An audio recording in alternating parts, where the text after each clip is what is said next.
The Carolina Hurricanes are back home after the California road trip to take on the Predators. It is a revenge game, and Carolina looks to prove why the saber-toothed Tigers are extinct.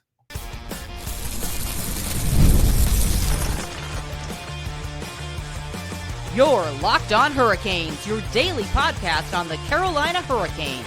Part of the Locked On Podcast Network, your team every day. Welcome to a Tuesday edition of Locked On Hurricanes, your team every day, part of the Locked On Podcast Network. Thank you to the everydayer for making this your first listen of the day. 5 days a week, Monday through Friday, talking everything about your Carolina Hurricanes. I'm your host, Zach Martin. I'm the credentialed Carolina Hurricanes beat writer over at the Hawkeyes. Also do some AHL coverage over at the Caller Times. Even doing some baseball at Covering the Corner at SB Nation. I'm the co-host of the Surgecast, which is a weekly Carolina Hurricanes podcast, along with all my duties here at Locked On Hurricanes. Got a terrific Tuesday episode for you guys as we get to preview the Carolina Hurricanes' last game against the Nashville Predators in the regular season as they come to Lenovo Center. It is going to be the first game of Jankowski versus Skjei. Who will come out on top in this, battle between guys playing their former teams, and what are going to be the keys of the game and other players to watch when it comes to the game on Tuesday night. But before we jump into all that, today's episode is brought to you by Game Time. Download the Game Time app, create an account, and use code LOCKEDONNHL for $20 off your first purchase. Now, like I said, this is the second meeting between the two teams where Nashville beat Carolina 5-2 on December 23rd, going into the winter break. Definitely a game that the Hurricanes really want to forget, and I know a lot of fans weren't really happy about that one, especially where they were at the time. The Nashville Predators are 26, 36, and 8, while your Carolina Hurricanes are 43, 23, and 4, and you can watch the game on FanDuel Sportsnet South. This game is set for a 7 p.m. Eastern time start. So who are the, in the last 5 games, who are kind of leading the points, goals, and assists? Well, for Nashville, it's pretty easy. Philip Forsberg leads the Predators in the last 5 games in everything. 3 goals, 3 assists, and 6 points.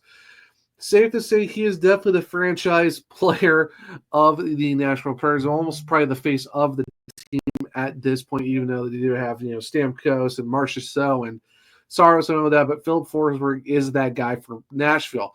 Now for the Carolina Hurricanes, assist Shane Gostisbehere with 4, but how about Taylor Hall? 5 goals in the last 5 games, including the hat trick against the Ducks on Sunday. And in terms of points, well, Taylor Hall with 7. So right now, Hall is probably one of the most hottest players right now for the Carolina Hurricanes outside of Mark Jankowski.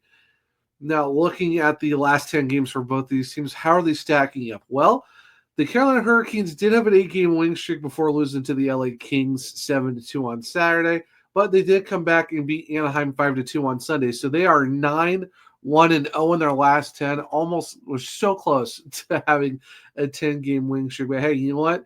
Had an 8-gamer, lost a tough one, but got back in the win column the following day. Nashville, they're actually doing a little bit better than they usually have been this season. They're 5-4-1 in their last 10. Had a 4-game winning streak against Boston, Seattle, Chicago in overtime, and the Sharks, but lost 4 in a row, twice to Anaheim, once in overtime to the Kings, and then lost to St. Louis twice as well in the middle of that. They beat the Toronto Maple Leafs. Now, looking at the tail of the tape, obviously very different, when it comes to paper to the actual thing. But special teams, this is the interesting aspect of the game where the Nashville Predators have a better power play than Carolina, even though the Canes did have 2 power play goals over their road trip, thanks to Taylor Hall. They are still 27th at 17.9%, while Nashville is actually 21st in the NHL at 20.8%. Now, on the flip side of things, the penalty kill for Carolina, obviously after going 6-for-6 against the Ducks, are at 84.9%, which is first, and then Nashville is 10th on the penalty kill at 81.3%. So while Nashville is middle of the pack towards the bottom in terms of the power play, they do have a top 10 penalty kill, while Carolina is bottom 5 of the league in the power play, but first on the penalty kill.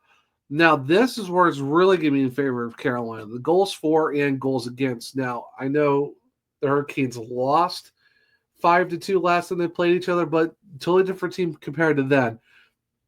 Goals for per game, Carolina is still 8th in the NHL at 3.24, while only giving up 2.66 per game, which puts them 6th. That's even the 7-goal effort against the Kings. Now for Nashville, now their goals allowed to give up 3.26, which is 24th in the NHL, which isn't great, but here's the crazier stat for them. They are dead last in the league for goals for per game at 2.54.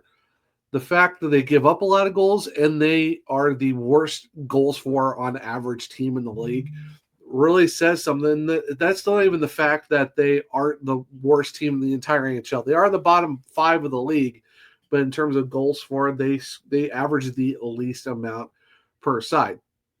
So now, what's the possible goaltending matchup between the two sides? Well, we did have Pyotr Kochetkov against the Ducks, so if we're going by the process elimination of this switch on, off, obviously it's going to be Frederick Anderson, who's going to be in goal, 11-5-0, with a 207 goals against average, a 9-18 save, and a shutout, while Pyotr Kochetkov is 25-12-3, with a 249 goals against, a 903 save percentage, and 2 shutouts. And actually, I need to fix myself real quick. It was Frederick Anderson who played against the Ducks, so it's actually Pyotr Kochetkov who's going to get the start, most likely against the Nashville Predators. So apologies for that. All days are blending together at this point. But in terms of Nashville, I would not be surprised if he's going to be UC Saros, 17, 27, and 6 with the 292 goals against and the 897 save percentage. But surprisingly enough, he does have 4 shutouts for the Preds this year. On the flip side, you got Justus Annunen, 14-11-1 with a 305 goals against and an 890 save percentage. So it's going to be very interesting when you look at the team overall. I know we'll do keys to the game, players to watch, later on in the show and stuff like that. But it's very interesting when you look at the two sides. And of course, we all know, tell the tape. It can say one thing on paper, but what does it mean on the ice? Because Nashville did beat Carolina, back in Nashville right before Christmas, and at that time Nashville was dead last in the league, and Carolina was going through that weird stretch of late November, most of December, where they were win one, lose one, win one, lose two type of thing before they really kind of fixed it in January for the most part. But I think you're looking at a completely different team then compared to now. The team's rolling. They're 20 games above 500. You got Taylor Hall in the lineup now. You got Mark Jankowski. You got Logan Stankoven. The goalies have been playing very well as of late. Saturday, you really can't blame Pyotr Kochetkov for some of those goals because you got 3 going off a post, 1 going off his skate. Defense was just going to be on the 50-50 battles. Nothing he could really do with that, and it's not like Rock could take him out because they had the back-to-back the next day and they wanted to save Freddie. So it's just the unfortunate circumstance of Pyotr Kochetkov getting thrown into the fire with just the guys getting hurt, team is sick, and the Kings beat the Bruins the following night 7-2 as well. So the Kings are on a buzzsaw mode right now. There's going through everyone. So it's an unfortunate night for Pyotr. Really can't blame him for maybe there's 1 or 2 goals, maybe, but after 7, at the most part, you really can't blame him for all of it. It just thinks he's on the hook for 7 goals against. But overall, outside of that, he's been playing really well. Freddie's been playing well.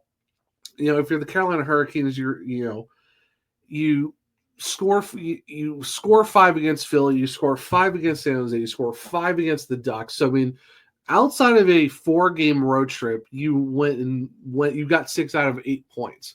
You'll gladly take that. So, you're setting yourself up to solidify second place a little bit more. And like I said, Tell the Tape says one thing. There's really no easy nights in the NHL. But if you look at this is a game that I'm not saying it's a must win, but this is not you can't lose this game to Nashville Predators because there's the fact of where they're sitting at right now and where for Carolina is now you most likely are going to lock up the second spot in the Metro Division with 12 games left. And now this is where you go play for the second seed in the East. So it should be very interesting of how this matchup works up. And one matchup in particular we really need to keep an eye on is Mark Jankowski against Brady Skjei, as these two will face off against their former teams for the first time against each other. So that'll be really fun to watch. So we are going to break down what to look for between Jankowski against Skjei. So stick around as we'll do that here in a second on a Tuesday edition of Locked on Hurricanes. March Madness is here, and FanDuel's giving you the chance to get on the action like never before. Right now, new customers can get $200 in bonus bets when your first $5 bet wins. That's $200 extra bucks to use on everything from buzzer beaters to Cinderella stories and even who's cutting down the nets. So visit FanDuel.com and get on the college hoops action all tournament long. Looking for a snack that's both delicious and nutritious? Crack into a good source of protein with wonderful pistachios. Wonderful Pistachios is one of the highest protein nuts. Each 1 ounce serving has 6 grams of protein, giving you over 10% of your daily value. Plus, they're packed with fiber and better for you unsaturated fats to help keep you feeling fuller longer. Get snacking and get cracking with a snack that packs a protein punch. Visit wonderfulpistachios.com to learn more. Welcome back to segment 2 of Locked on Hurricanes, your team every day. So like I said, the end of segment 1, this will be the first time that Mark Jankowski and Brady Skjei, kind of go up against each other, as they were teammates for most of the season. Now with Mark Jankowski getting traded from Nashville to the Hurricanes, now it's kind of a little fun, inner battle between the two guys who were former teammates, now opponents again, to see, now they're each facing their former team for the first time since the trade. And it's just a little fun, inner storyline to the storyline between the two sides. So this will be Brady Skjei's first trip back to Carolina in the regular season. Obviously, he was there for the preseason, but this is the first time that Brady Skjei is coming back to Carolina in a regular season game with the Nashville Predators. So how is he doing for the Preds this year? Well, in terms of Brady Skjei, he's second on the defense in points. He is behind Roman Josi, who has 38. He has 25. Now, here's the thing for Brady Skjei. In 70 games, he is a minus 15, 9 goals, 16 assists, 36 penalty minutes on the season, 135 shots, which is second on the defense, behind Roman Josi's 150. 75 blocks, 50 hits. He's averaging over 21 minutes and 43 seconds of ice time.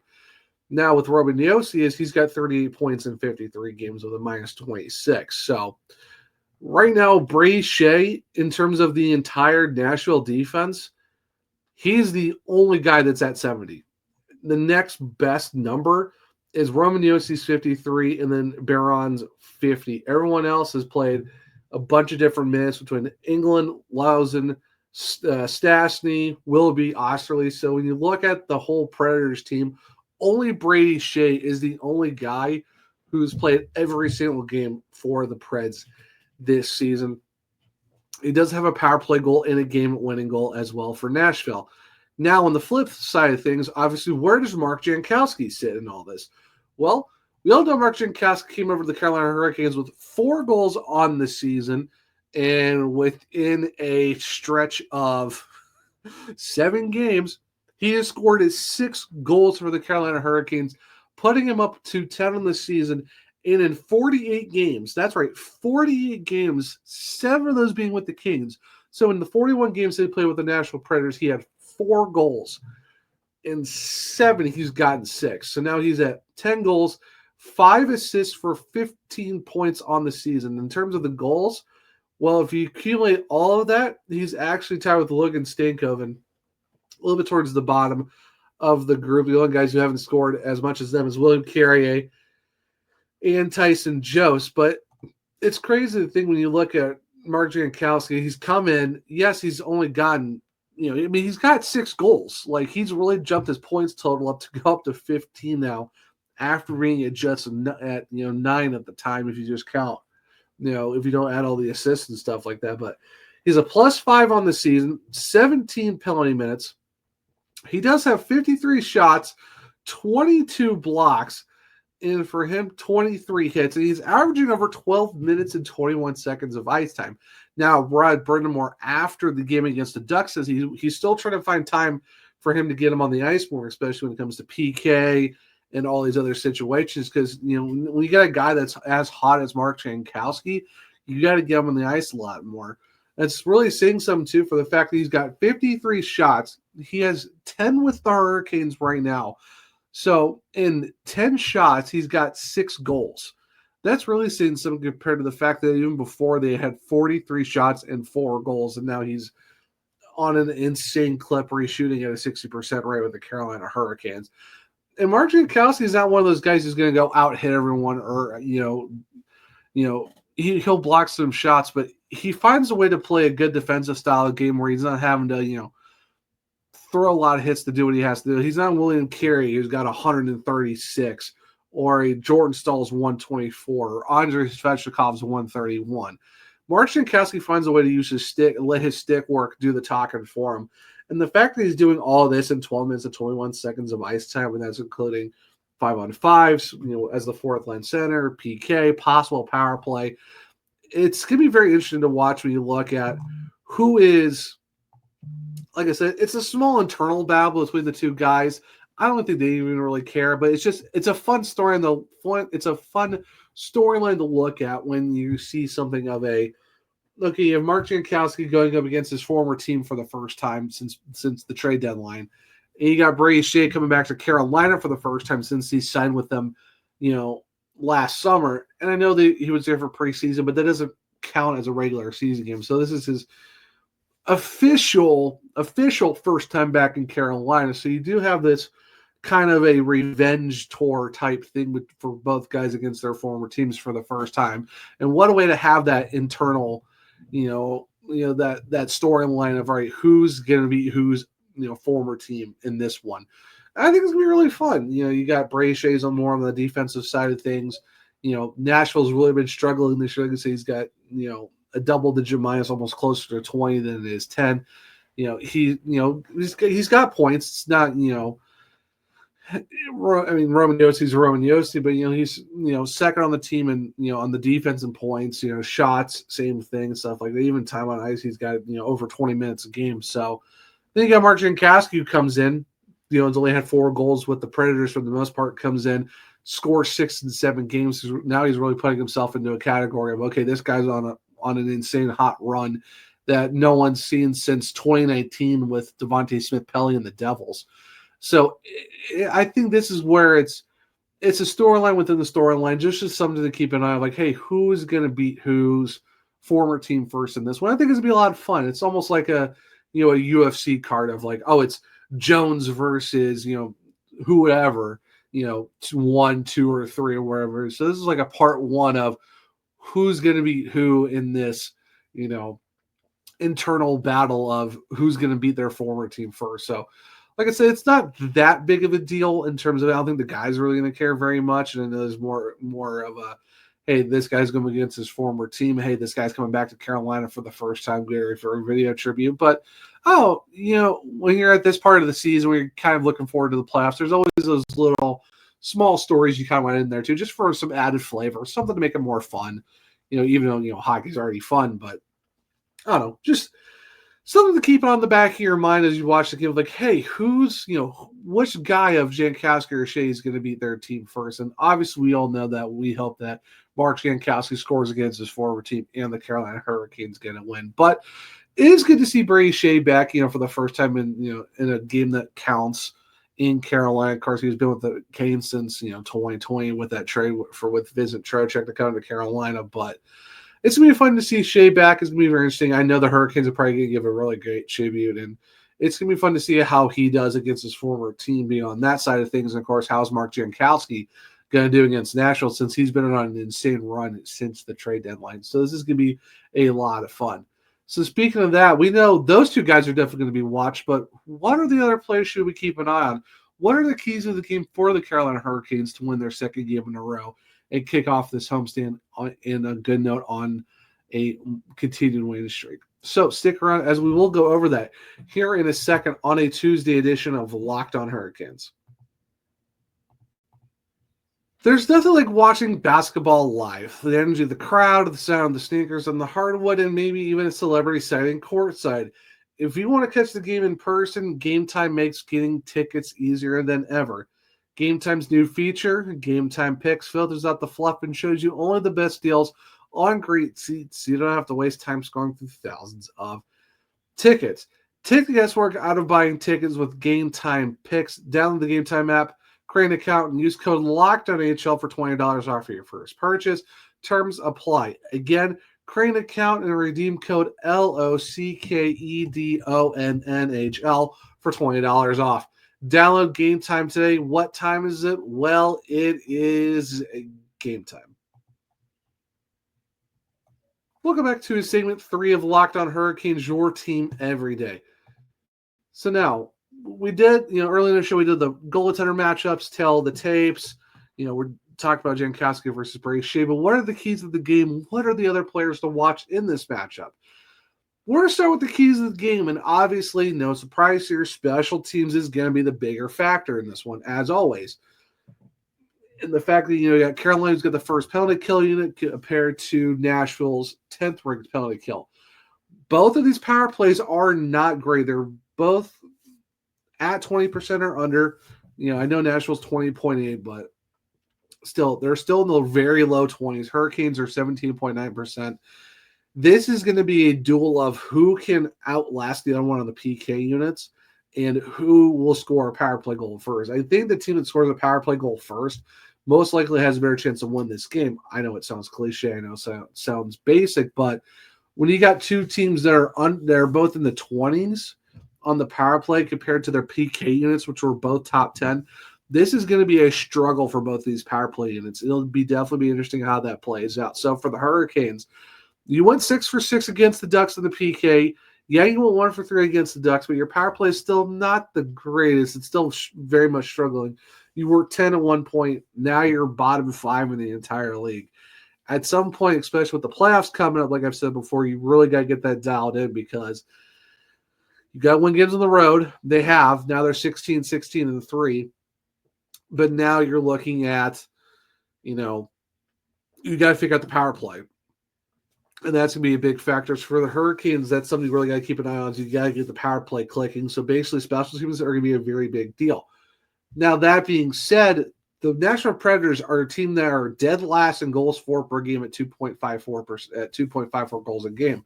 This is where you need to play a full 60 minutes of Hurricanes hockey, which they have been for a good majority. I mean, even against the Kings, while they did get smacked 7-2, they never really rolled over. They didn't really quit. They threw everything at the kitchen sink at Darcy Kemper. It's just Darcy Kemper. It's Darcy Kemper. And it seemed like every shot that the Kings were taking were going in.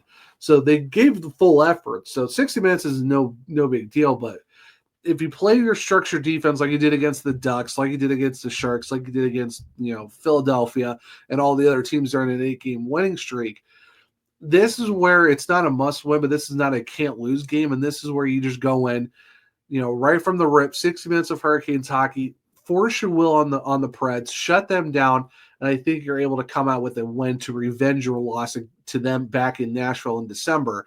Because like I said, when you got a team that's giving up over 3 goals a game and scoring around 2.5 a game themselves, you have a great opportunity for yourself as the Hurricanes where you're allowing 2.6 but scoring 3.2.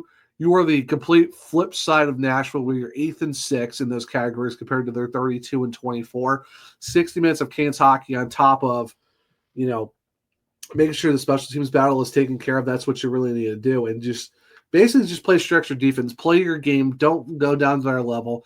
Feed off the crowd, and I think you're definitely going to be fine. So now, who are the players to watch in this game? Well, obviously, we already talked about one of them, Philip Forsberg. 65 points in 70 games. He is a minus 16, though. But, the Preds are brutal all around. There's one guy that's in a plus, it's Verona, but he hasn't been playing with the Nashville Predators all season. So pretty much every guy on this team, for the most part, is a minus. So when you look at that, even with Phil Forsberg, where he's at 65 points, he is a minus 16. 252 shots. My goodness, does this guy shoot the lights out for the Preds. And he even throws a lot of hits to 125. So definitely got to watch out for Phil Forsberg. He can definitely turn a game on his head. Obviously, too, you got to watch out for, Marchessault, 49 points in 70 games, 30 assists. Steven Stamkos, who would have thought that you would never see him in a Bolts jersey, but Here he is in Nashville, 45 points in 70 games, 23 goals, but does sit at a minus 25. Now, another guy that the Hurricanes need to keep an eye on, this is an honorable mention for the forwards at least, Michael Bunting is now a Nashville Predator. So after signing his 3-year deal with the Canes, signed with the deal with the Canes, gets traded last year to Pittsburgh, and then gets traded this year to Nashville. In 64 games, 30 points, 15 goals. He's a minus 24 for the season. That's between the Penguins and the Predators. Obviously, we were talking about Brady Skjei. Got to keep an eye on him. Now, for, like I said, goaltending-wise, this is where you really got to capitalize on UC Saros. Like I said, 292 goals against, 897 save percentage. He is not having a great season. Of course, you really can't blame him. Team in front of him is not that great. So definitely guys you want to keep an eye on. Obviously, for the Hurricanes, already talked about Mark Jankowski. It is what it is with that. You know that he's on a hot run right now. Definitely need to keep an eye on him. I would say another guy you want to keep an eye on. Well, how about Taylor Hall? 35 points on the season, 15 goals in 66 games, is a minus 7, but he is slowly creeping that back up with the Canes because obviously he's a minus 7 due to being with the Chicago Blackhawks for most of the season, but he's now averaging over 15 minutes, 123 shots. Like I say, he just got a hat trick, so he's up to 15 goals. What a way to set yourself up to have a 35-point season. I honestly believe he has a legitimate shot of going for 40 at least. If he gets 45 in the next 12, if he gets 10 points in the next 12 games, that'd be great. But he's definitely on pace for a 40-point season, and that's why I believe he needs to get signed 3x3, even 3x4.5. Great deal. You lock him up, no problems there.